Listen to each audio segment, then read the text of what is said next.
আজকে তোমাদের এগরোল বানানো দেখাবো।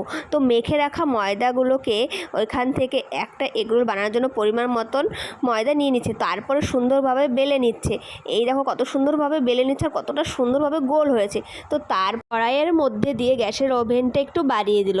তো একসাথে দুটো এগরোল করবে, তার জন্য আরেকটা একইভাবে বেলে কড়াইতে দিয়ে দিচ্ছে। আর এত সুন্দর গোল হচ্ছে, ভাবাই যায় না যে সবগুলো একইভাবে গোল হচ্ছে। তো তারপরে এটা যেহেতু এগরোল হবে, তার জন্য এখানে ডিম দেবে আর হালকা এবার তেল দিয়ে ভালোভাবে নেড়ে চড়ে নিচ্ছে। তোমরা তো দেখতেই পাচ্ছ। এবার হচ্ছে ডিমটা দিয়ে দেবে, আর একটা করেই ডিম দিচ্ছে। তো এটা না খুব বানানো ইজি। আমি না এত বুঝতেই পারিনি যে এগরোল বানানো এতটা সহজ। শুধু হচ্ছে ময়দা মাখা বেলাটা দিয়ে দিচ্ছে ও তারপরে একটা ডিম দিয়ে ওটাকে রেখে দিচ্ছে, হালকা করে একটু ভেজে নিচ্ছে।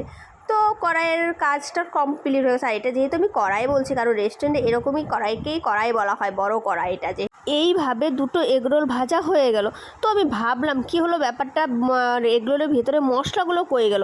তারপর দেখলাম না, এই কাকুটা এর ভেতরে এবার মশলাগুলো সাজিয়ে দিচ্ছে। প্রথমে চিলি সস দিয়ে দিচ্ছে, তারপরে কেটে রাখা শসা, গাজর, এই স্যালাডগুলো দিল, একটু লবণ দিল, একটু লেবু দিল। তো এইভাবে দিয়ে দেওয়ার পর একটু টমেটোর সসটা উপর দিয়ে দেবে। টমেটো সস দেওয়ার পর হয়ে গেল। তো কি ইজি বানানো! তো আমি ভাবতেই পারিনি এত সহজ বানানো এগরোল। তো তোমরাও বাড়িতে ট্রাই করতে পারো, শুধু বাজারে